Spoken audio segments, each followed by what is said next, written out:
ଐଶ୍ୱର୍ଯ୍ୟାଙ୍କ ଟ୍ରୋଲରଙ୍କୁ କଙ୍ଗନାଙ୍କ କଡ଼ା ଜବାବ। କହିଲେ ମହିଳାମାନେ କାହାକୁ ଖୁସି କରିବା ପାଇଁ ବଞ୍ଚନ୍ତି ନାହିଁ। କାନ୍ସ ଫିଲ୍ମ ଫେଷ୍ଟିଭାଲ 2026ରେ ବଲିଉଡ ଅଭିନେତ୍ରୀ ଐଶ୍ୱର୍ଯ୍ୟା ରାୟ ବଚ୍ଚନ ରେଡ୍ କାର୍ପେଟରେ ନିଜର ଜଲୱା ଦେଖାଇ ସାରିଥିଲେ। କିନ୍ତୁ ଏହି ସମୟରେ କିଛି ଲୋକ ସୋସିଆଲ ମିଡିଆରେ ତାଙ୍କୁ ଲୁକ୍ ଏବଂ ବଢୁଥିବା ଓଜନକୁ ନେଇ ପରିହାସ କରିବା ସହ ତାଙ୍କୁ ଟ୍ରୋଲ କରିଥିଲେ।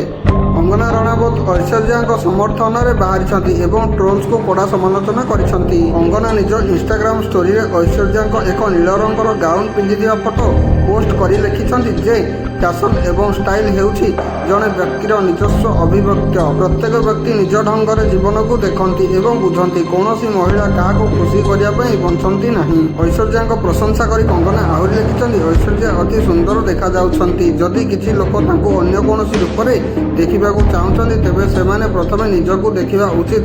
ଐଶ୍ୱର୍ଯ୍ୟା କାହାକୁ ଖୁସି କରିବା ପାଇଁ ରେଡ୍ କାର୍ପେଟରେ ଆସନ୍ତି ନାହିଁ, ବରଂ ସେ ନିଜର ସ୍ୱତନ୍ତ୍ର ଚମକ ଏବଂ ଆତ୍ମବିଶ୍ୱାସ ସହିତ ସେଠାରେ ଉପସ୍ଥିତ ରୁହନ୍ତି।